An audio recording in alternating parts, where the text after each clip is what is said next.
when I got here, but I have quite the mess to clean up now. Looks like it's good now. Okay. All right, so we're going to talk about what is child abuse and neglect. Child abuse or neglect means knowingly and intentionally or negligently causing or permitting a minor child to be placed in a situation that endangers his or her life or physical or mental health, cruelly confined or cruelly punished, deprived of necessary food, clothing, shelter, or care, left unattended in a motor vehicle if such minor child is 6 years of age or younger. So I know that's a question that a lot of times we get calls on, especially how old can a child be when I can leave them in the car by themselves? Which I find this very ironic because the state of Nebraska has a law in which a child cannot be left in a car if they're a certain age. However, there is no law for a child to be left home alone. So that's kind of ironic. Sexually abused or sexually exploited by allowing, encouraging, or forcing such persons to solicit for or engage in prostitution, debauchery, public indecency, or obscene or pornographic photography, films, or depictions. So we'll break these down just a little bit. So all the stuff that I just went over fits into 5 subcategories. So when a call comes into our hotline, they're taking the information and then they're looking to see what category does the information fit into. So we have physical abuse, sexual abuse, emotional abuse, and physical neglect and emotional neglect. Physical abuse means non-accidental infliction of injury or an act that poses substantial likelihood of bodily injury.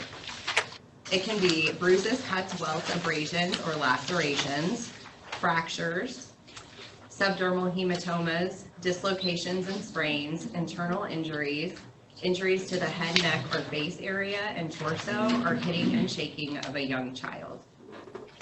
So one of the main things, if you are contacting the hotline, they're probably going to ask you if you had a child who has said, you know, I got spanked last night.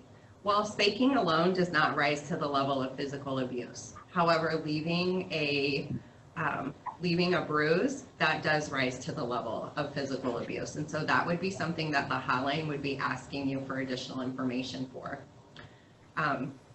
That's a reason why they are also very inquisitive when they're calling. They're wanting to know, you know, what was the child hit with? What is the injury to the child? What was the harm that was done to the child?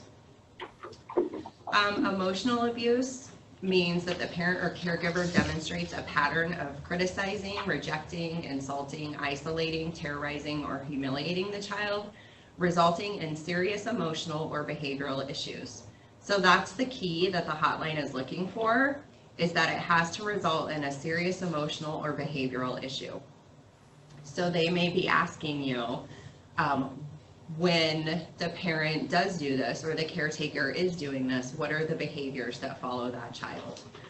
So it can be name calling, belittling of a child, causing mental health issues in a child, and very young children. This can cause developmental delays and attachments. For us, this is probably the hardest type of abuse that we can prove.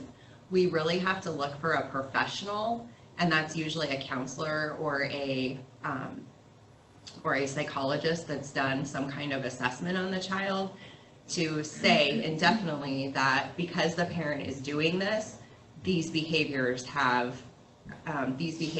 a result of the parent doing this. So it's very, very hard for us to prove that one. Sexual abuse exists when an adult uses a child as part of any type of sexual act. It may or may not include penetration, and the intent is for sexual gratification. If a child presents as a victim, it's always good to call law enforcement, or like we will talk about later on, you can call our hotline. If oral or vaginal penetration occurred within the last 72 hours, we usually do look at having that child undergo a sexual assault exam, and a kit may need to be done, and Amber will talk a little bit more about that in her presentation. We do all of those. The best place to do that would be through a child advocacy center. the ruralness of our area, and especially I think the more west you get, sometimes that is not always possible, but that is the best environment to have this type of exam done. And we really strive to partner with the CACs to get that done. So as a provider or someone that is working with the child, you may have those questions as to, well, this information has presented itself, and why aren't they doing that? It takes a little bit of time to get those services coordinated sometimes, and then it may be that we need to look at utilizing the CAC versus just our standard hospital. We really don't want to have that child go through this type of exam in a hospital setting. And actually, our hospital here is great. They pretty much have a no stain exam policy for kids, so they usually are pushing those over to the CAC if possible. Emotional neglect is when the child suffers from the parent not giving them chances for feeling loved, wanted, secure, or worthy. And again, this one goes along with that physical, or with the emotional abuse one. Again, it's very, very hard to prove, and we really need to have a professional stating that this is the reason why the child is having these issues. And then physical neglect is when a parent does not provide basic needs or a safe place to live. So some examples are not having enough food or clothing, not following doctor's orders, not providing the supervision needed to keep the child safe, not having heat in the winter, and drug exposure. I think this is probably the most controversial element of the different types of abuse or neglect, because I think we all kind of have our own set of what is appropriate for our children, what we believe should be appropriate for the children that are being raised in this society. And so we often find that there are very valid concerns when this type of neglect arises, but a lot of times it can also be a biased opinion when a call is getting called into the hotline. So like for instance, one of the things that is kind of controversial is like camping during the summertime, or a family that lives in a camper, or a family that lives in their car. When it's weather right now, that probably is not adequate shelter for a child to have if they're living in their car. However, during the summertime, if temperatures are appropriate, that could be appropriate. That could be an appropriate means. So, or a camper. So those are just some things that are a little controversial for us. So we want to talk about and just touch a little bit, if you have a child that talks to you about something that's going on. The most important thing is to let the child tell their story. Just let them talk. And Amber's going to touch on this a little bit more in her presentation. Don't overreact to the disclosure. Nonverbals can really discourage a child's disclosure if they're talking to you. And sometimes I think it's hard to hear some of the stuff that a child may be talking to you about, especially when it's sexual abuse. I think those are probably the hardest ones. But if a child gets any kind of reaction from you that indicates that this is probably not something that should be going on, more than likely they're going to shut down and they're not going to tell the rest of their story. Conduct a minimal fact-finding interview if needed to seek clarification. The who, the when, the where, the what, where this person lives, if they're when the child's giving you the information. Never promise a child that you can keep their information secret. As you will find out later in the presentation, all of us in this room are mandatory reporters. Everybody in the state of Nebraska is a mandatory reporter. So if a child tells you something and you believe that that is abuse or neglect, you're mandated to make that report. Secondary trauma, you may hear some stuff or you may see some stuff that's very disturbing. And so you also have to have a safe person to talk to process that information. And then safety planning. Reinforcing with the child with the disclosure to an appropriate adult is the right thing to do. Making sure that you just let them know, thank you for sharing your story, and talking to them about, who could you talk to in the future. So who should report child abuse or neglect? So we talked about that, and in accordance with Nebraska Revised Statute 28-711, it's when any physician, any medical institution, any nurse, any school employee, social worker, inspector general appointed under section 43-4317, or any other person has reasonable cause to believe that a child has been subjected to child abuse or neglect, or observe such child being subjected to conditions or circumstances which reasonably would result in child abuse or neglect, he or she shall report such incidents or cause a report of child abuse or neglect to be made to the proper law enforcement agency or to the department on the toll-free number. So basically what that means, and it's unfortunate that not every state is a mandatory reporting state, but Nebraska is. So any citizen in the state of Nebraska that believes a child has been exposed to abuse or neglect, or has information to reasonably believe that a child has been abused or neglected, is mandated to report that. And to meet the reporter specifications, they must either contact law enforcement or they must contact the hotline. And so I sometimes will have people who will call me and make a report. And my answer, I listen to what they have to say, but they really need to call and make that report to the hotline. So I will take their information. I'll talk to them about, do you feel okay with calling the hotline and making that report?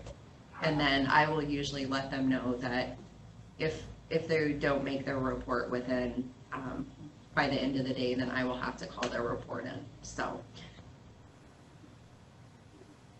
Okay, so who should report child abuse and neglect? And sometimes people are kind of afraid to report it because they think, well, I have a lot of times where people call and say, well, I don't know if I should report this or not. And my response to them is, if you are calling me to ask me if you should report it, you should report it. Like there's enough information there that you should report that. So as long as your report is in good faith, you're immune from civil and criminal prosecution. Failure to report child abuse and neglect is a Class 2 misdemeanor and can be punishable by a $500 fine, 3 months in jail, or both. And when calling the child abuse and neglect hotline, you are able to do so without giving your name. However, we really would like for you to give your name, especially if you're a professional. Everybody is not perfect in this job. The hotline takes, they take around, I think, 60 to 70,000 calls a year. So it's really important, if you feel comfortable to leave your name, to please do so. Your name is not printed on the reports that my investigators have. There was a time where they were, however, they are not. And so the only time that the reporter's name is released, law enforcement does get the reporter's name, and then we do have access to the reporter. But like I said, it's not anything that is printed anywhere on any reports or anything like that. So a lot of times my investigators do have some follow-up questions for the reporter, or they may need to gather more information about the specific incident. And so it's nice to be able to have the reporter's name and telephone number so that we can call them back if we need to once it reaches the local office level. So what you can expect if you make a report, you'll be asked to give your name, but you can choose to remain anonymous. And like I said, the reason we do that is just so that we can possibly clarify some of those details. As long as the report is in good faith, you're not liable. DHHS investigates all reports of suspected child abuse and neglect that meet the screening criteria. So once the call comes into the hotline, they look at the information, they see if that information meets the criteria for one of those 5 abuse or neglect subcategories, and if so, then they will accept it. If it is not accepted, then it's documented, just like an accepted intake would be, and they document the reason that the intake was not accepted. And then due to the confidential nature of the investigation, the person who reports the abuse or neglect cannot be informed of the action taken or the result of the report. So if you were to call back into the hotline and say, you know, I called in about this family a week ago, I'd just like to know what's going on with them, that's not something that can be given. So what happens after a report is made? The intake is screened for those investigations. So there's a few other investigations that our office does, and we'll just touch on those lightly, but the top two would be a traditional response, which means there are allegations on the caretaker, or alternative response, which means that the information rises to the level of being accepted, but there are certain criteria that meet a classification to not have an allegation on a caretaker. So that sometimes is a little tricky. So right now, let's say that we had a family that got called in and the child continues to go to school with clothes that are smelling. It's affecting his socialization at school. It's affecting his learning. And he has told the school counselor that their washing machine broke and the car's not working right now, so there's not money to fix that. That is a concern that more than likely would be screened in and probably would be alternative response. That's more of something that's kind of a poverty issue, not a parent deliberately trying to abuse or neglect their children. There are intakes that do not meet the definition of abuse or neglect. And the other thing that is kind of a misconception out there is that the Department of Health and Human Services, we only investigate interfamilial abuse or neglect. So if you have a something that happens at camp, summer camp, to a child, and they are then disclosing that, that concern most definitely should be called into the hotline or law enforcement, but that is not something that our department would get involved in because the perpetrator is not related to the child. However, there is an exception for that. If the perpetrator and the parent are in a relationship, a romantic relationship, or usually live together, then that would possibly be an exception to the rule. So regardless of the screening decision, all intakes are sent to the local law enforcement. And so they see every intake that comes in, whether it's screened in or screened out, and they can choose to investigate on their own if they wish. So this is kind of the process after you make a report. So the intake's called into the centralized hotline and it's screened. The intake does not meet definition, and so it is then just sent to the local law enforcement, and they may go ahead and decide to investigate that on their own. Or the intake does meet criteria, and it would be forwarded then to my office, and I read those every day, and then I assign them to the 5 investigators that I have. With the exception of any alternative response intakes that come in, those are actually well, it's not an investigation. Those are dealt with by an actual worker who's has some additional training in alternative response, and so they handle those investigations. And so right now we have 3 or 4 workers in our area that handle the investigative or the alternative response intakes. So when a traditional response intake comes in, we have to look at the allegations. What is the reporter concerned about? What information have they been given to the hotline? And then we make a determination if we need to interview that child at the Child Advocacy Center, or are we going to interview them outside of the family home? So that may mean school, daycare, summer camps. We've had kids who have disclosed to camp counselors, and so then we have to make a determination on where we're going to go to interview that kiddo. So I'm going to turn it over to Amber McNutt, and she's going to talk about the what happens when those kiddos get to the CAC. And April, I got a quick question. Are you required to tell the parents that you're going to interview the child, or how does? So in a traditional response investigation, we are not mandated by law to get parents' permission to interview that child.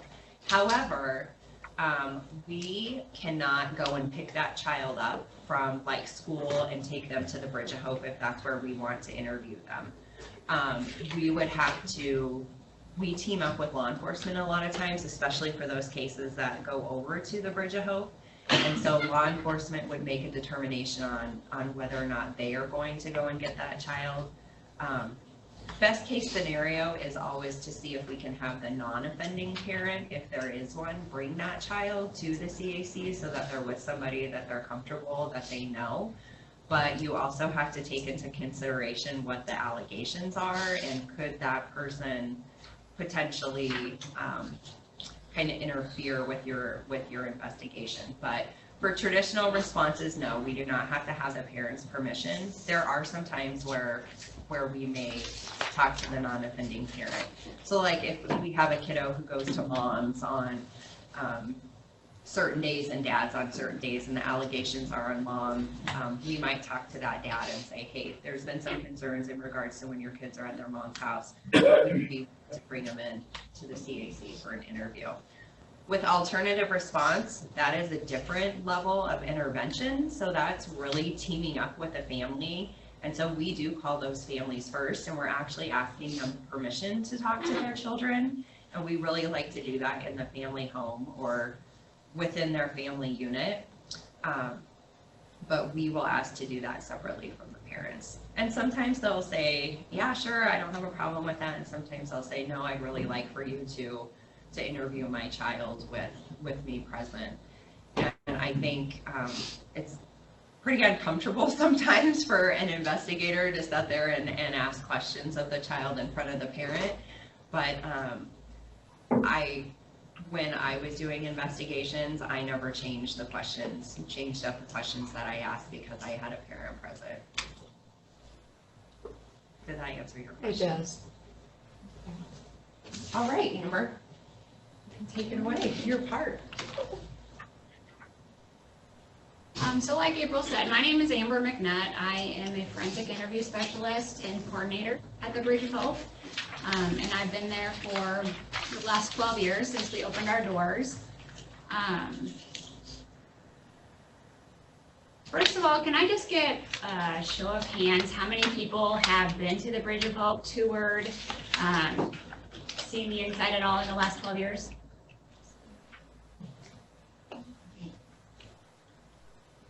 So just a little background about us. We are a nonprofit agency. Again, we opened in 2007. Our first interview was the beginning of February 2007. And since that time, we've had almost 3,700 kids walk through those doors for services.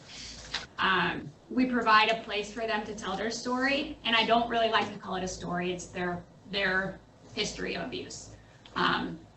Story kind of sounds like it's a made-up version of it, but we're part of a coordinated team, which I'll get into a little bit later, who respond to cases of abuse and neglect. And we are nationally accredited, have been since 2008, and we actually just found out about a week ago that we passed our reaccreditation that we go through every 5 years, so we're good for another 5.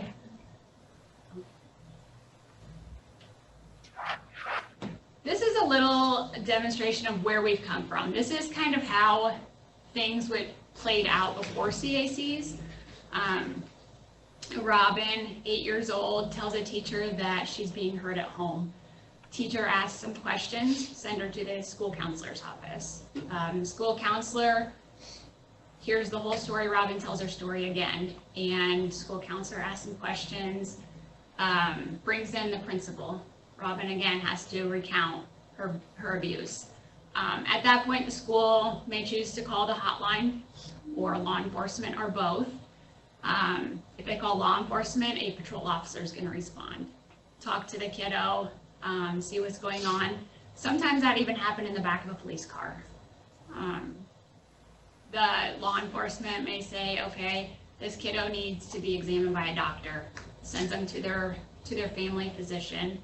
On a sexual abuse case, most family physicians are not trained in doing sexual assault exams, so they're then sent to a specialized hospital or somewhere where they perform those exams, and the child again has to tell the nurse, tell the doctor again what had happened to them. By that point, that report had gone through the process that April talked about at the hotline, and HHS worker has been assigned, goes out, talks to the kids. And I was actually just talking to a HHS administrator the other day who reminded me of how they used to interview kiddos. She talked about interviewing them in the home, oftentimes on the bed where the abuse had happened, and just the trauma that had to be going through the kid's mind again, reliving it, telling it in the exact place that it happened. So like she had said, we'd come a long ways.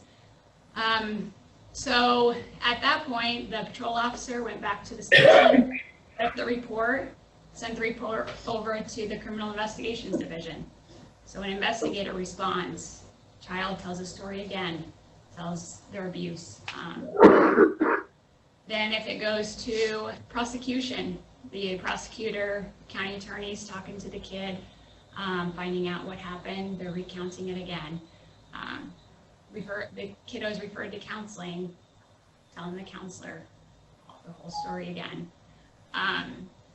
All of these people are asking this child what happened, and they're recounting their trauma over and over and over.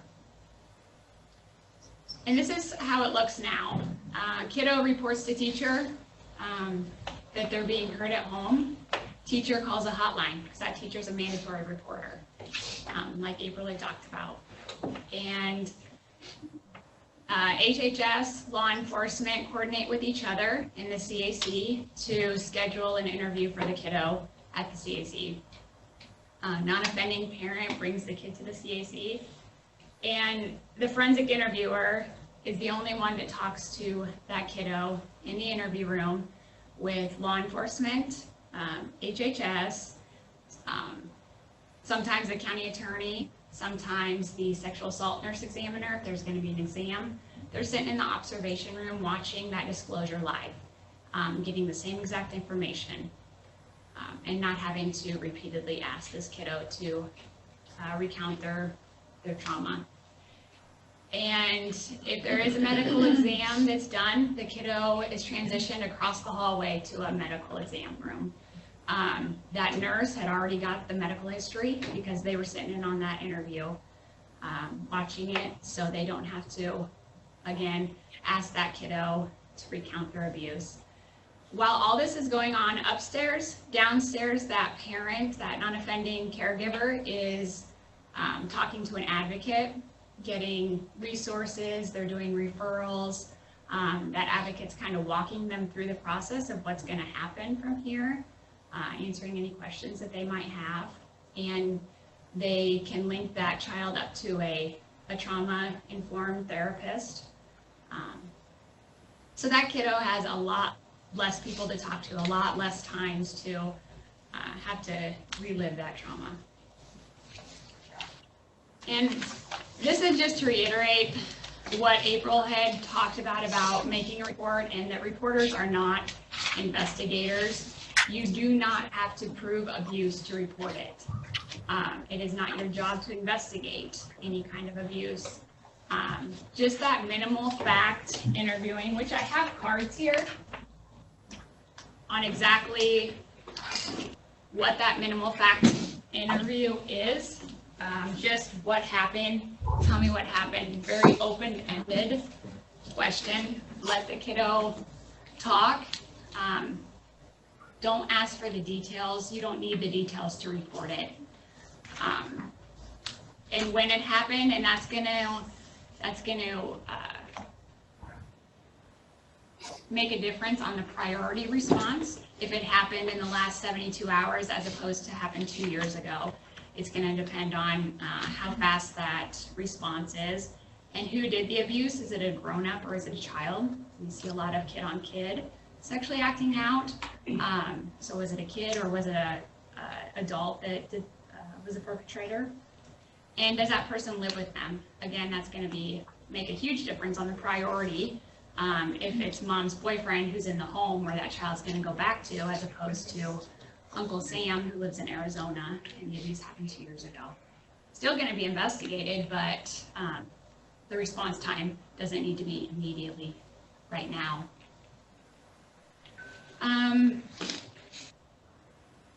On the report, include in your report exactly what the child said. Do not sanitize what they said. If Robin said that mom's boyfriend Jeremy touched my pee-pee, report just that. Don't report that mom's boyfriend sexually assaulted her.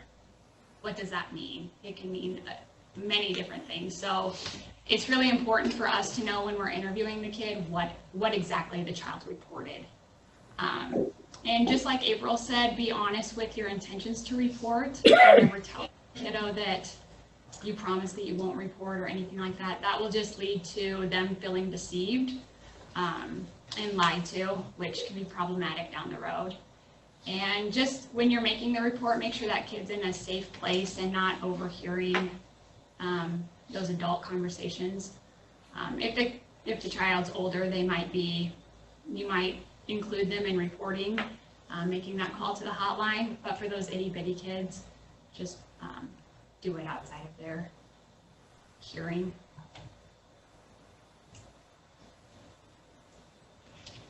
So as far as how we get cases, we can only receive referrals from law enforcement, HHS, or the county attorney's office. And there's multiple reasons for that. The first being that's state law, that's statute. But common sense tells us that if you are bringing your child to be interviewed, which we've had people show up at the door, we've had people call and say, will you interview my kid? That means you have a suspicion of child abuse and neglect. And as a mandatory reporter, you need to go through the appropriate steps and report that. So once it goes through those appropriate channels, then that's when we see them. And state law defines what cases must be seen at a child advocacy center, which are listed there. So those child sexual assault. McCook, are you offline?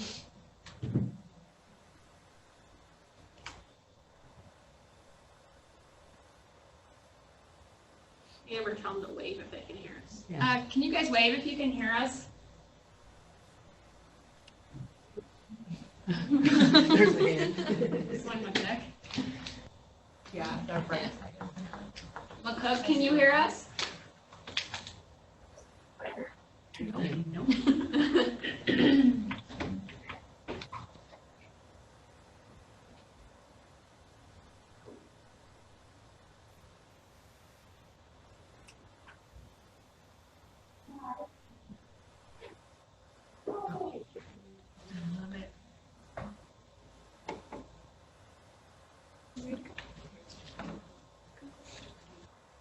You can keep going because it's being recorded.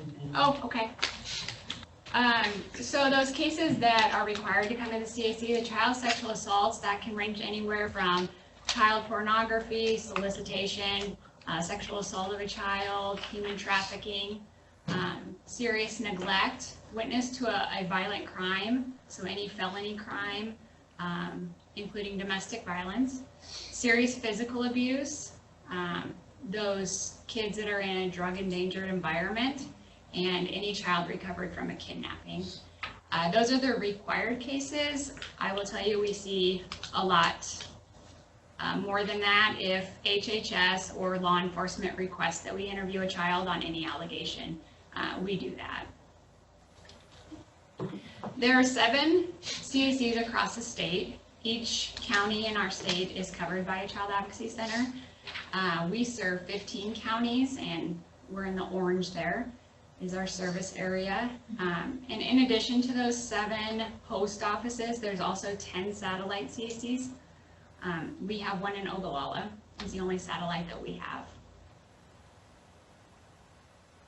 Can I ask a question on that? Yeah, So like at the domestic violence shelters, like RDAP here really doesn't work in conjunction with the Safe Center in Kearney. Is it the same thing with you guys? Do you work in conjunction with each other, or are you kind of separate entities that offer, the service and then maybe some additional services that the other ones don't offer? so we are each a separate CAC. Mhm. There is a Nebraska alliance, so all of our CACs they do work together. And we do several courtesy interviews for places outside of our service area. Maybe the child lives here, but the abuse happened in Omaha. If the kiddo's here, we're gonna interview them if they request that. With the caveat that a team member has to be making that referral and there. So we need law enforcement or HHS to be there in order to provide services. So sometimes if the investigating agency is law enforcement out of Omaha, like Omaha PD, sometimes State Patrol here will come. So they're maybe not the actual investigating agency, but they're the team member representing for the interview. Okay. But we do, as a Nebraska Alliance, we are very connected and work together well with each other.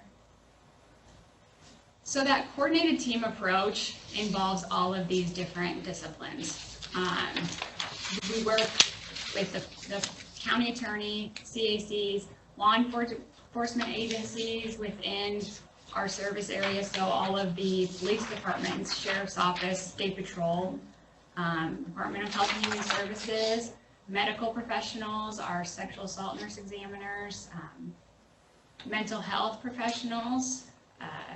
We are linked with 5 therapists that have specialized trauma training. Probation, education personnel, and hospital representatives are all part of our team. As far as forensic interviews, really what that is a specialized way to get a child's story, to get a child's recount of their abuse. And they're neutral and non-leading, and a completely different way or interaction that a child has with an adult than what they're used to. We spend a lot of time in the beginning of the interview kind of going through some ground rules and some differences on the way that we're going to communicate with them. Oftentimes they are used to the student-teacher relationship or the parent-child relationship, where for one, adults know everything, which that is not the case in this situation. They are the experts of the information, not the adults. And as far as a parent or a teacher-student relationship, oftentimes they're asked a question to test their knowledge of a subject, and sometimes they guess. A teacher tells them, if you don't know the answer, guess, what do you think it is? That's not what we want either. We don't want them to guess at anything. If they don't know, we want them to tell us what they don't know. So we go through all of that in the beginning. And we also do a narrative event practice where we go through an event beginning to end and get all the details, because we want that kiddo to get used to talking in narrative, which they're not used to. They're used to giving short answers and just answering the question, yes, no. So we try to get them talking. We interview kids that are ages 3 to 18, and also vulnerable adults, and really any adult that law enforcement requests that we interview. I've had several requests from law enforcement to interview victims of human trafficking that are normal functioning. So if we're requested to do an interview, like I said, we'll do that. We do not do interviews of any children less than 3. Many people say they have a 2-year-old that's very verbal. Very verbal does not mean forensically interviewable. They need to have that cognitive functioning to be able to be asked a question, recount memory, what happened, and give that back. So. Amber, can I chime in just 1 second? So that's something that I think is really frustrating for parents sometimes, especially when there's an allegation of sexual abuse. they will say, well, my child told me all of this, or they will record it and ask their child to tell me what you just said. And so we will be presented with recordings and information that their child probably is a higher functioning 2-year-old, and so they'll want them interviewed at the CAC. But I can tell you that we've tried some of those in the past, and you don't get the information. And so most oftentimes that parent leaves very, very frustrated that their child did not tell the forensic interviewer what they told their mom or their dad when they were taking a bath last night. And so it's not that we're not going to investigate those. Absolutely, we are. We just have to take a different approach to those than actually sitting down and doing a forensic interview with the kiddo. Oftentimes on those sexual assault allegations on a 2-year-old or younger, the medical exam is kind of the route that we would go. For one, when they're being examined down there, oftentimes just the nurse looking down there may prompt the child to give a statement. And also there is the medical hearsay, the exception to the hearsay rule. So if it's told to a medical professional, oftentimes that can get into the court, whereas if a forensic interviewer, that statement wouldn't get into the court. So when you guys are working with families and there's a new allegation and maybe they're coming to the Bridge of Hope, what are they expected to see, or what can you tell them to expect? This is what they're going to see when they walk in. They'll walk in the foyer and there'll be this wooden staircase. They walk in and there's toys in the room, colorful. There's child-friendly paintings throughout the house. It really what it is, it showed at the beginning, it's a Victorian house, 19th century. And so this is what they're gonna see. And oftentimes kiddos leave there, they say, I wanna live here, I wish I lived here, when can I come back and play? So that's what we wanna hear, is when they're leaving and not re-traumatized. This is what the upstairs look like. These are our 2 interview rooms and observation room. The one with the table and chairs, and then the one with the comfy chairs, that's the same room. That's our adolescent room. And the child chooses which type of setting they want to sit in, which one they're most comfortable with, and they take the lead on that. In the corner of the one with the table and chairs, you can see the camera up on the ceiling, which in the very beginning of the interview, we explain the recording equipment, we explain the people in the observation room, so that they're not deceived at all and find out later that there's a recording of this and that there were people that were watching it. The one with the stairs, that's our little kid interview room. It puts us down at the child's level. We're sitting eye level with them. Also, kids kind of jump around that room, walk around the stairs. I've had several kids run circles around me.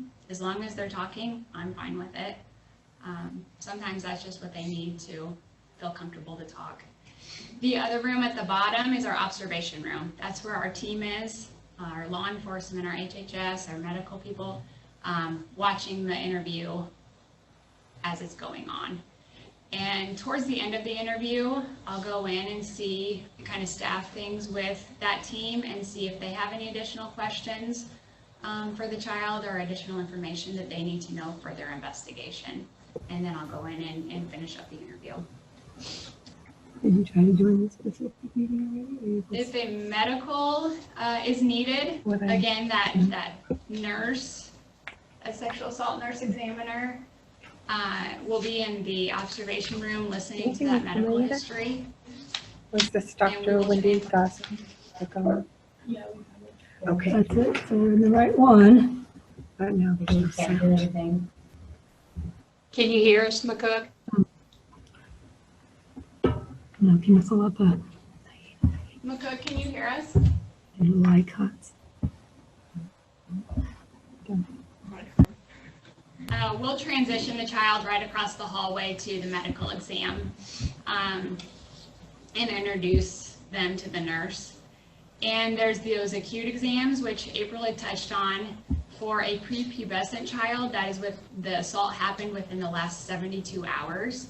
For a postpubescent child to an adult, within the last 120 hours. So anything that happened in that time frame of for a sexual assault is an acute exam. And so they're going to be doing the sexual assault kit, or the rape kit, sometimes it's called, collecting evidence. But the primary purpose of that exam is for medical treatment first. The secondary reason for that is evidence collection. So they're going to be testing for STDs, pregnancy testing, treating for STDs.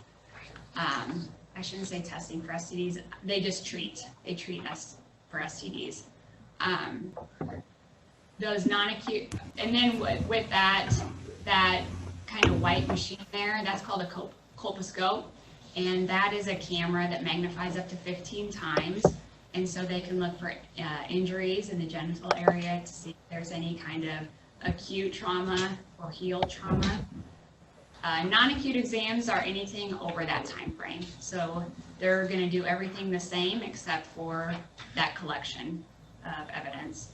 They're still going to use a colposcope looking for any healed injury and treat STDs, pregnancy testing, all of that. They can also do general exams or physical abuse exams, documenting any kind of injury, measuring injuries, and that type of thing. Follow-up exams. On some of those acute exams, they may want to see the child back in 2 weeks to see if there's any, see if the trauma, the injuries have healed, if anything looks different than it did prior. Another reason we use this room is for hair testing. We can test the child's hair for drug exposure. So we cut the hair, send it off to a lab, and they can tell us whether that child's been exposed to a number of different drugs. Amber, will you expand just a little bit about when you say cut their hair, are you shaving their head off? Not shaving their head off. It takes about 300 strands, and we take it underneath of their hair. So on a normal child, you won't be able to tell. On those infants that they just have a little bit of hair, you'll be able to see it. But normally we just do it underneath so that you can't even tell that it happened.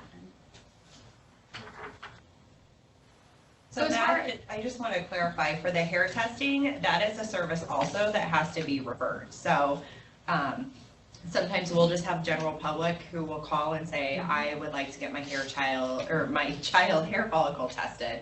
And so that is not something that we can do. We contract through the Bridge of Hope, and they're the ones who complete our hair testing. If a doctor makes the recommendation that a child should have that type of testing, but we cannot just say, sure, go over to the Bridge of Hope and they will do that for you. That's not something that they can do. It has to be somebody from that team, county attorney, HHS, or law enforcement that makes that recommendation. And then the other thing too that I think is really good information to know is that we cannot authorize a child to have hair follicle testing that is not in our custody. So if you guys are working with some parents and they're like, well, my kid had to go for a hair follicle test and I'm really upset about that, more than likely you need to know that they were the ones that consented to the hair follicle test. We cannot consent for them. It's something that a parent has to sign for. The Bridge of Hope cannot consent for the child. Law enforcement can consent for that as part of their investigation, and that's law enforcement's decision on if they believe they have enough probable cause to put that child in a 48-hour hold or maybe a hold of a lesser time to collect that. Or we can sign for it if we have that child in our custody. But I just wanted to make that clear because sometimes I know you guys get calls about the hair follicle test and we get calls about that. My understanding is that there could possibly be some other community resources, like possibly some medical professionals that could do that. But Pathology services. yeah, pathology services, I believe, will do it, but, if it's instigated through the department or law enforcement, then that happens at the CAC, and a parent has to sign off on it. And that's the same thing with the sexual assault exam kits. If you're working with someone, that child is not gonna go and cannot go and get plucked out of school and taken over to the CAC for a sexual assault examination. With the exception of, does law enforcement have enough probable cause to put that child in protective custody?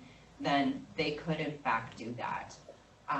But 99% of the time, it's the non-offending parent that is taking the child there and consenting for that. And April kind of brought up a good point. Alleged perpetrators are never allowed on the grounds of the CAC. They're never allowed to be there while the child is getting services, with the exception of those hair follicle testing. Oftentimes, the allegations are against the parents. That's why the child's in a drug-endangered environment. So we have to have a custodian sign for consent for that. So that is the exception, that sometimes we have an alleged perpetrator at the CAC. So as far as advocacy goes, we have two different types of advocacy that takes place. We have family advocacy, and that's what I talked about with the parent. That advocate sitting with the parent, kind of walking them through the process, doing referrals, giving community resources that the family may need. And a child advocate, if we have more than one child come to the CAC, either we're doing multiple interviews, or one child comes but the younger siblings are coming too. We have a child advocate who sits with those kiddos or plays with them in the waiting area or the playroom there, while that parent can meet with the family advocate and get those services. A child advocate are generally volunteers that have had a minimum required 20 hours of training, and then additional training every year after that. Our family advocate goes over a parent handbook, which includes victims' rights, all kinds of information about the process of interviews, the court process, what they can expect from here. And then they also do follow-up with the family. They'll follow up in about 3 or 4 days after they've been to the CAC, and then monthly after that until the family decides that they don't need any more follow-up. So when services are not being provided at the CAC, what else is going on? We're doing investigative and ongoing case review. So that coordinated team, or that multidisciplinary team that I talked about at the beginning, with professional, yes, law enforcement, mental health, all of those people meet in all of our counties at least quarterly. Here in North Platte, Ogallala, and McCook, all the areas that we're here representing, they meet every month, and they talk about every child that comes to the CAC that is in that jurisdiction, and staff those cases. So you have all of those different professionals, all of those different disciplines looking at this case and giving any kind of input that they feel would be appropriate. So there are a lot of eyes on. It's not just one person or two people investigating the case. There's a lot of input from team members. And we also review every non-court or voluntary case that HHS has open. So if they're working those cases, which I think you guys probably work on a lot of those same cases, all those voluntary cases are getting the same attention at case review. Ongoing training and peer review, medical peer review, they are doing that every quarter. Same with the mental health peer review, reviewing each other's work, giving feedback. Forensic interviewers, we do local peer review quarterly. We do statewide peer review with all of those CACs across the state. The forensic interviewers are doing peer review as well as national peer review. We have that monthly where we have our interviews reviewed. We review other people's interviews and we give feedback. So we're continually learning and growing our skill. And then of course fundraising and grants. That's more what the other Amber does. But we always need money to keep going. So that's kind of behind the scenes of what's going on. And I will pass it off to Melissa. Just to stick a slide in there. After we were done. So Melissa Smith is going to talk a little bit about what happens for ongoing case management, but I forgot to stick a slide in there now that I'm looking at it. So after we've kind of gone through the investigative process, we have different assessments that our investigative team does. And so the first assessment that they're going to do is a safety assessment. And so we look at, can we maintain this child safely in their home if we've identified a safety threat? So that's ideally what we want to do. Research says and best practice says that those kids that can be maintained in their home are going to have less trauma. So if we can do that safely for that child, that's what we want to do. So that's where we're going to be pulling in a lot of you who are attending the training to talk about, here's what the safety threat is, here's when the safety threat may be at a heightened state, here's what we need for you to do, here's what we need for you to document, that kind of stuff. If we cannot maintain a child safely in the home, then we will have to go to the county attorney's office. And a lot of times, depending upon if we can maintain a child in the home or not, really depends on those caretakers. Are the caretakers willing to sit down at the table and safety plan? If they are, then we can usually maintain a kiddo in the home. If they are completely not seeing the cause of what has happened or not acknowledging it, that is very problematic for us, and usually that's when we have to look at those out-of-home placements. So if we have to look at an out-of-home placement, then my team of investigators will have to staff that with the county attorney, and the county attorney will determine if there's enough information to present a detention order and a juvenile petition to the judge, and the judge ultimately has to sign off on that. So removal of a child, although it may be sparked by the department making a request, at the end of the day, that is ultimately the judge who makes that final decision. And so I think that's something that can become very problematic when we're out there working with families, because unfortunately the HHS investigator is the one that has to deliver that news. There are a lot of cases that we work that we believe that child could stay in the home with a safety plan.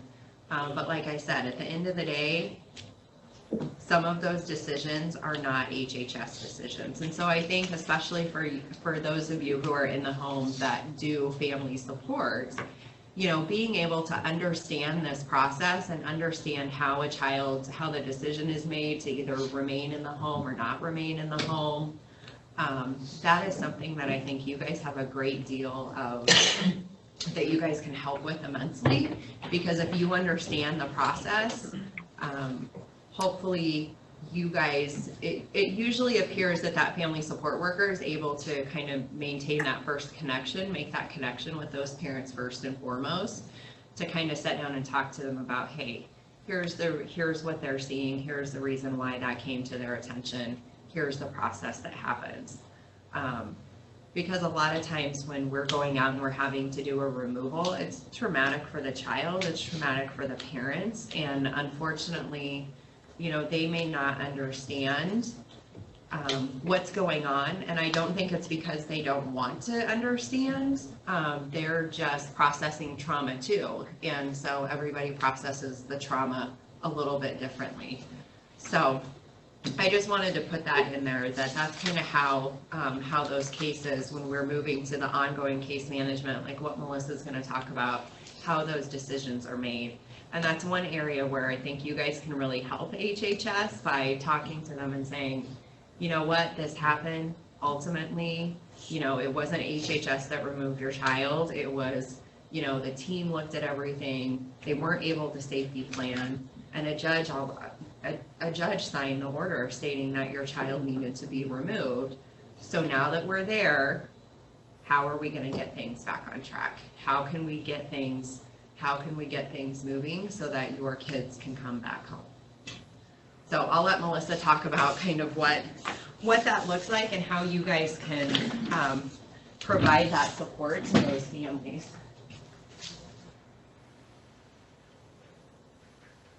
Hello. I've met a lot of you. So I'm Melissa Smith. So I am an ongoing supervisor here in North Platte. I've been supervising about 14 years, and prior to that I was an OJS worker and dealt with the delinquent population. And so my passion is families, and I'm here because I truly believe people can change, and kids should be with their parents if it's safe. So over the years, I think the department, I think systematically we've removed kids when we probably shouldn't, and so it feels different, and it feels different because of all the things April and Amber have already gone over, that team effort and less intrusive, and one person talking to the kid. It's all less traumatic. We've learned over the years kind of what we've done wrong, and so, and all of you are a part of that. Ongoing, we get new information in all the time. A lot of it comes from all of you. Sometimes it comes from the schools. And so that can come, we may get a call from a family support worker that's maybe doing supervised visits or semi-supervised visits. Sometimes it's just a concern, and sometimes it rises to the level where it is a safety issue, and it may not have been called into the hotline, and so on occasion, an ongoing worker will call the CAC and see if we can interview. Or maybe the case was staffed with the ongoing worker and supervisor and the county attorney and a CAC interview. Those are some of the situations that we sometimes have happen. Or a phone call is called into the hotline where the kid is in foster care. And so those can look a little bit different. The ones that primarily the ongoing worker and the person that's overseeing the foster home, they will look into what they call placement concerns on their own. And so those types of things will never, hardly ever, touch the CAC. So they're more the minimal problems, not the immediate safety concern, like, oh, we got to get out there right now. It's just maybe some inappropriate verbal stuff going on. Maybe the kid reported that I'm not getting food. Maybe the kid reported my foster parents spanked me, something like that, just care concerns. And so we are addressing that as we go on. I think where it gets into the icky stage, which they already noted, is follow that card, like just the minimal, because we don't want to re-traumatize and have them go over all that stuff. It's no different once the kid is on the ongoing unit and having all these people already in their lives, family support worker, therapist, family therapist, guardian ad litem now, all these people. And so it's still the same thing. But the house, those family support workers, the youth care, teachers still, guidance counselors, you guys are the ones that are going to be hearing that. So that's typically where we're getting that information. Family support workers are our primary person that gets that, because most of our referrals, especially on itsy bitsies, we're referring for 20 hours of family support per week. Like, that's typically kind of what we're doing. That's 20 hours that you're spending with your child and those parents. So you're going to have the most of that. And so I think as family support workers, we're always talking about boundaries, boundaries, boundaries. And you're going to have constant reminders, because you're there, like you're in their personal space, you're in their home, and that's hard. Like, you have a huge job, a very difficult job. And so, and then you have the worker calling and asking you, can you send me the notes every week? Because There might just be some not so inappropriate or not so appropriate stuff going on, but it doesn't rise to the level of the safety stuff, as April had mentioned with the abuse and neglect. Maybe you don't know. If you don't know, that's why your supervisor is there. Call and talk to the worker. You can call the hotline and report that. Like, that is fine. So, and some agencies, like their policies, I think are a little bit stricter than others, and that's fine. But we don't want to be reporting every single little thing in regards to a case, like in regards to maybe foster parent is, the kid's reporting the foster parent is yelling. That really doesn't rise to that level. That's really something that the HHS ongoing worker and the person that's supervising that foster home needs to go in and address. Because on those, if you call it in, it may be as called in as a placement concern. And then you get that rotating cycle where you're constantly in there investigating on those things that we need to address. And if it's in question and you don't know, like April said, if you've got that gut feeling or that type of thing, call it in. Like, we are all mandatory reporters, including myself, like all of us are. So, and those are hard. Like, you deal with that stuff every single day with your job. So if there's any question, yes, do call it in. In regards to law enforcement stuff, with emergencies, like if we've got an emergency situation, we may call law enforcement and have them go out and address an immediate safety concern. And we may never even touch the CAC part of it if it's like that. If the case is already in the court, it will not require a brand new investigation. It will not warrant a call into the hotline. It's going to be part of the ongoing case, and it's going to be dealt with within the court system on that court case. Maybe it's the kid was in home, and it may be the court removing that child at that point in time. Maybe it's something where they just need a break, or we need a couple of days, and the kids may go stay with grandparents if it's an in-home placement, and get a break so we can take a look at it. Sometimes when we need to take a look at it, it may rise to a situation where we may request a CAC interview. It may be something that I'm going to go to April's team because she specializes the investigations. I don't, my team doesn't. We may say, hey, I've got this going on. Would one of your workers be able to go out with me and take a look at this? So those things we're involving all teams. So, and I think in Ogallala and McCook, it looks a little bit different in those smaller areas. So in McCook, Nicole Peterson supervises ongoing and investigations. And so that's going to look a little bit different. And then Sonia Oliveris is in Ogallala. And so that looks a little bit different than the specialized teams, I think, here in the North Platte area. And so I think that's a big thing. April mentioned also in regards to assessments, structured decision-making is what the department uses. And so she talked about doing a safety assessment as soon as that investigation has started. And so ongoing does the same thing. If there's a new allegation, we're doing a safety assessment. Prior to the kid being returned home, we do what we call a reunification assessment. So part of that is a safety assessment with all the listed safety threats that we evaluate for. And so we are constantly doing those safety evaluations for those kids, both in home and out of home. So that still applies in regards to the ongoing unit. So we are constantly doing that.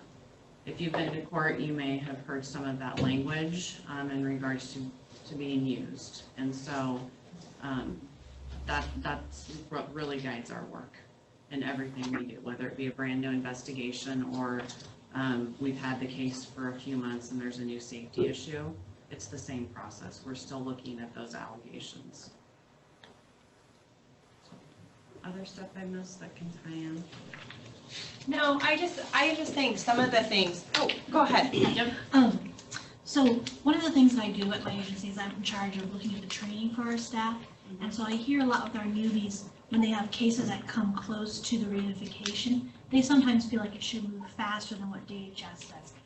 How can we, or how can I help them understand, because I hadn't heard the phrase before, reunification assessment, so that I could teach them, these are the things that DHS is looking at or the time frame or the consistency before things will move on, so they have a better idea. Can you just expand a little bit for that for me, please? Yes, and that's a hard question. So it is, There's because. a lot of hands that are. And I would tell you the involved. reunification assessment is the hardest assessment. Like, it took me 2 years to really say, I got this. Because you're looking at safety threats, you're looking at progress, you're looking at sustainable change. So what my description of what sustainable is and your description is gonna be different. What I think is sustainable and safe and the kid, so the kids can go home, may be different than what the guardian ad litem thinks, or maybe different from what the judge thinks, and the judge gets to make the final decision. And if you have a guardian ad litem that does not support those kids going home, or a removal, either way, you end up in this, your team is, on separate sides. That's what it feels like. It feels It's a like power struggle. you feel it in court, the families are in the middle, you really, it separates your team. And so I think, specifically, the best example I can give is parents that are addicted to methamphetamines and they've had their kids removed, and they're in the initial stages, and maybe they've only been clean for 60 days, but they've got great parenting skills. Addicts, they've got great parenting skills. It's the drugs that have made them not utilize those. And so that's hard. And so part of that assessment is, what are they doing? What are their actions? How are they saying it? What are their daily decision making? We asked, do they have a relapse prevention plan? Are they utilizing it? It's not just checking off, oh, I completed inpatient, I completed IOP. I'm going to my individual counseling every week, but on the side, we still have concerns about associates. They're challenging family support worker in the home when we're redirecting them about maybe discipline, or them going and buying a bunch of frivolous stuff and not buying food for the home. Those are the things, when you look at sustainability, you've got to be able to look at it and say that they're going to sustain. Because if we place those kids back home and they're not able to sustain, we're going to be removing them. And no different than when you do multiple interviews of a kid. When you pull a kid, so traumatic. And so then that's, I'm harming the kid. I've made that decision, I've made that recommendation, and I'm doing that harm to that kid. And so I take that very seriously. And the other piece is family team meetings. Like, it's not just the HHS worker making the recommendation that the kid's safe or unsafe, or we need to go home, or we need to have the kid remain in home. We factor in the whole entire team's information: therapist, family support worker, youth care worker, maybe there's an EDN worker and the child's got some special need. Every single person on the team is going to have a different look at that. And if you don't factor that all in, you're going to make a decision. We are just a piece of it.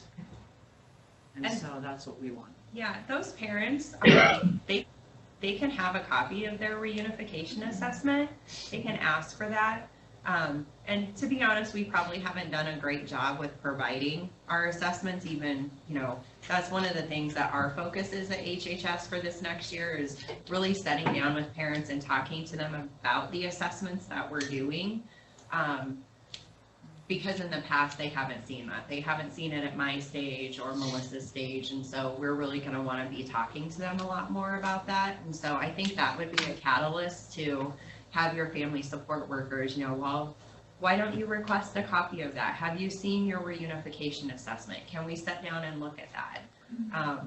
But the one thing that you do need to know is that there is a portion in there that also talks about visitation and what their visitation stuff looks like. And so as a provider, some of that information is going to be listed in there, so it's looking at, are the visits acceptable?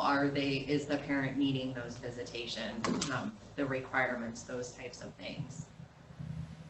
And so maybe I think we can probably give you a copy of the reunification assessment, a blank one, so that you could share that with your staff and say, this is what they're looking at. I think that'd be a great tool, so I can help them partner better, so that we can do documentation that will give you some of the answers you're looking for. Yeah. In some of our provider meetings, we talk about that. And so prior to that happening, there's got to be some training, because when we've presented those assessments to attorneys, like it's not gonna make any sense. And so that's been discussed about, I know, provider meetings in regards to taking that next step with that, because I think it is helpful. So if that's something that you would like, we can always, we could come out and do a training for, an hour and kind of go through those assessments and show you guys what we're looking for on a safety assessment. What we're looking for when we complete a risk assessment or a reunification assessment or risk reassessment, which those things are only tools to help us be able to make those recommendations. That would be fantastic, thank you.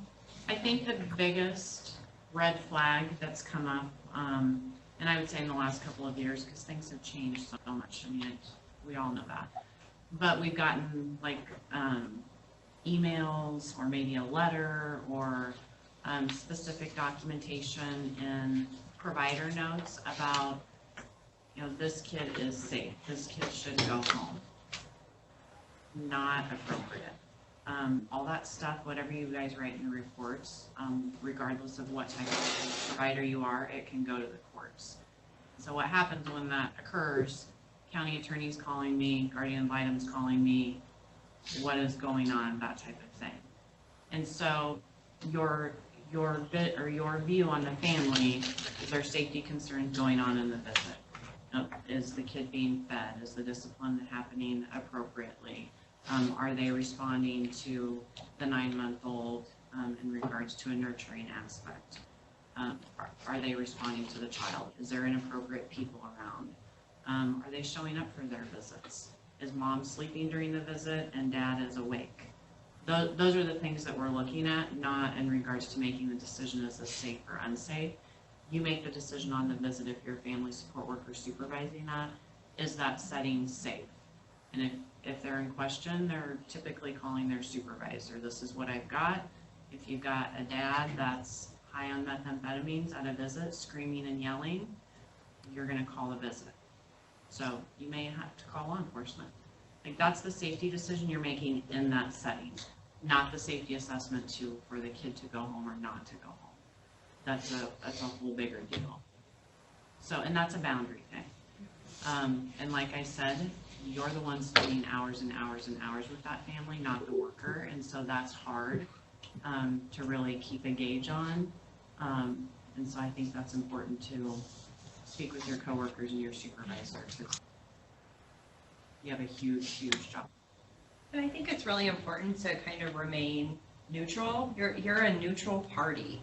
And a lot of what drives our work and your guys' work with working with these families are other professionals' recommendations. So whether or not, like patch testing, that's a huge one for us right now. So if a therapist who is seeing the client has recommended that that client needs a patch test, they're gonna have a patch test. That's not for any of us to sit and get in a power struggle about, yes, you need one, no, you don't.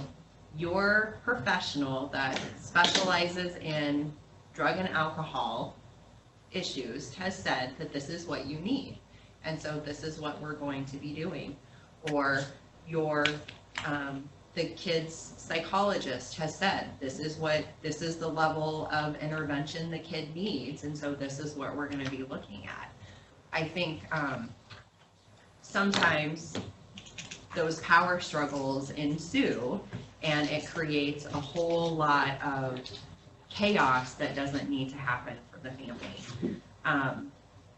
And so I think just as long as you guys are, there supporting them, letting them know, hey, as your family is working through this process, there's going to be decisions that you will have to make. There's going to be options that you will have. If we have parents that are really, really involved, we may say, why don't you work with your therapist or why don't you work with your family support worker and figure out a therapist that you can see. Maybe we'll give a list of those that specialize, and they can sit down and see what they, who they would want to go to, or who they would want to see. So I think there's just sometimes that there's a whole lot of hands that are in the pot with these families. And so like, you know, the CAC, we've been able to streamline that. The investigation part, we've been able to do some streamlining of that. And then kind of once those cases end up being opened up, that's where a lot more people are involved. And so I think just having really good communication with HHS staff and those individuals who are on the team.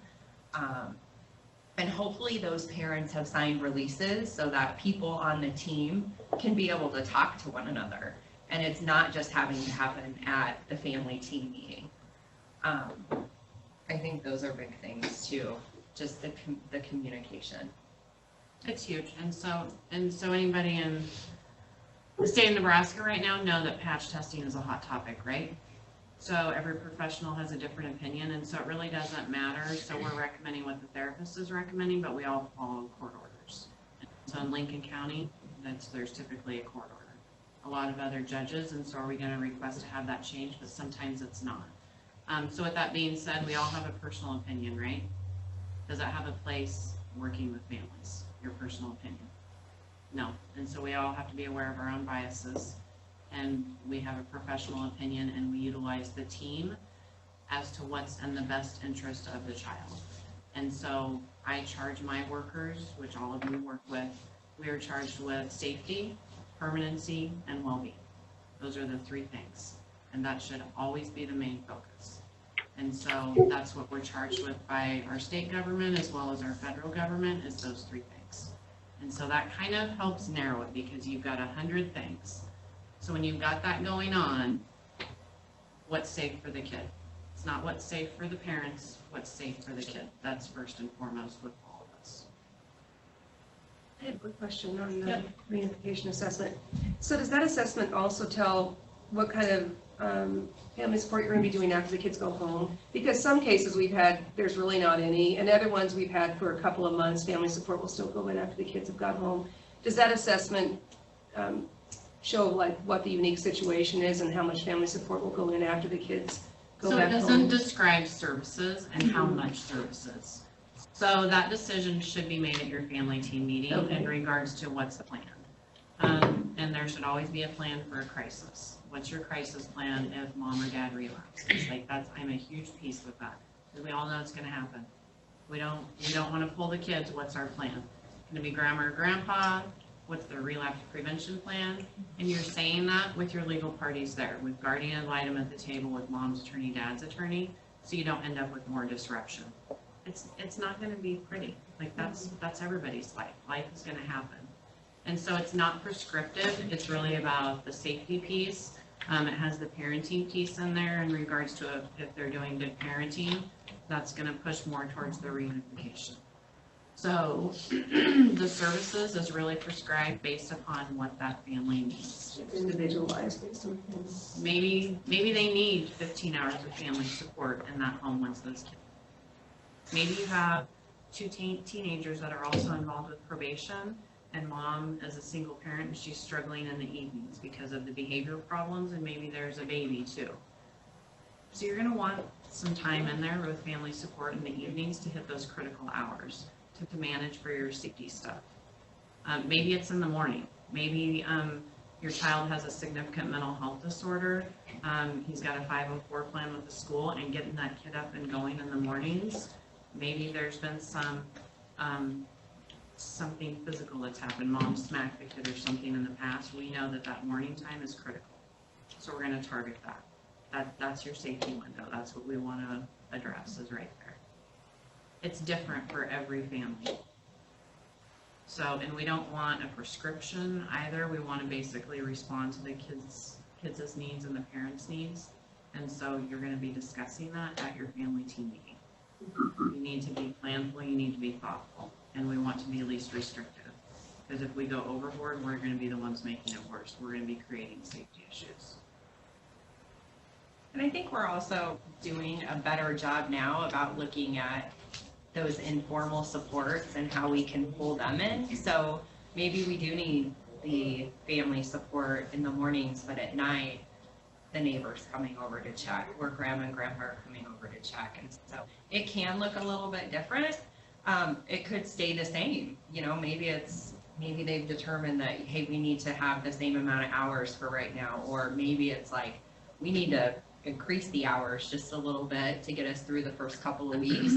And so we make sure that the transition goes well, and then we can look at backing the hours down. So I think that's just, there's not a formula to figure out, you know, how many cases- hours. It's very generalized. I think the cases where we seem to have the most issues with providers saying, why aren't these kids going home?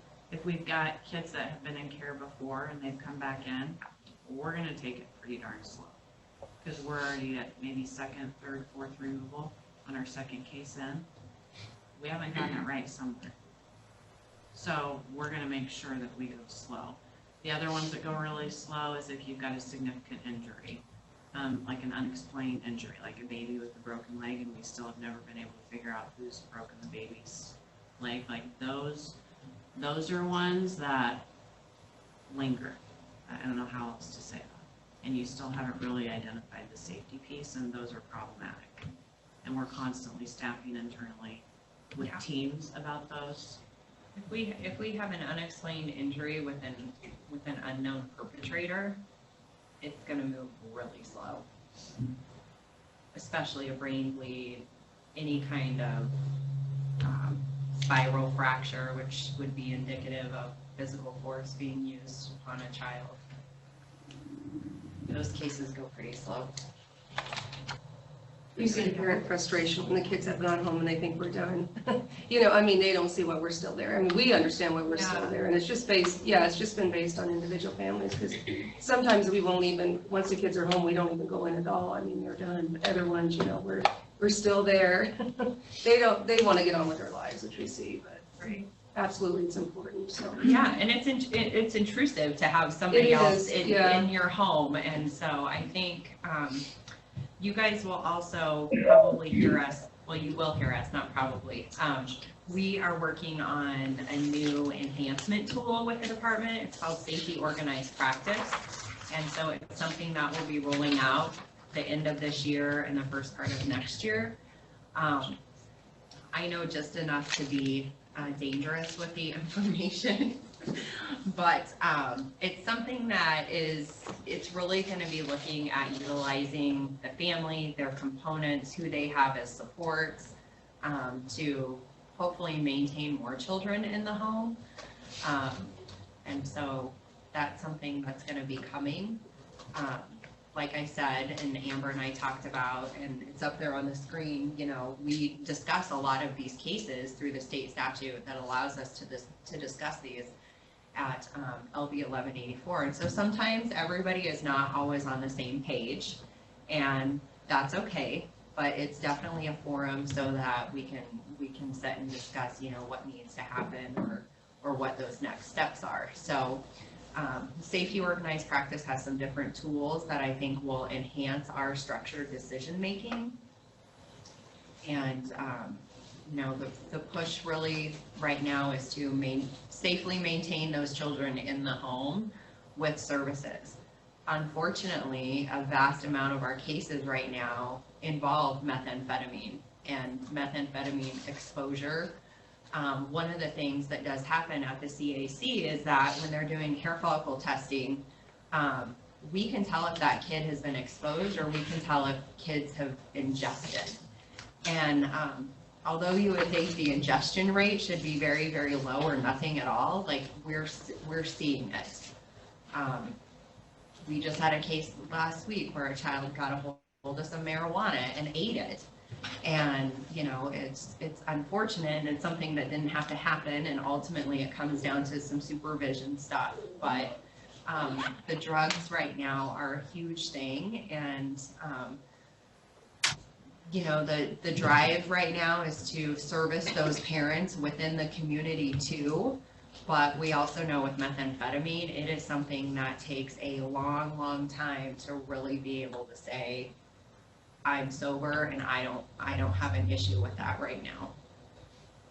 I did want to mention it's past 10:30. You're welcome to keep going. I think it's great, but I did want to mention that if people need to leave. But Yeah. Carry on. Yeah, we do have an 11 o'clock meeting, so last call on water and fruit bars. Thanks, Carolyn. Thank you. If anybody has any questions, you can stay after. We'll stay for a couple of minutes. Are there any questions in Ogallala or McCook? Hearing none? All right, thank you guys for participating. We'll stay here for just a little bit to see if anybody else has any questions, but feel free to leave whenever you need to.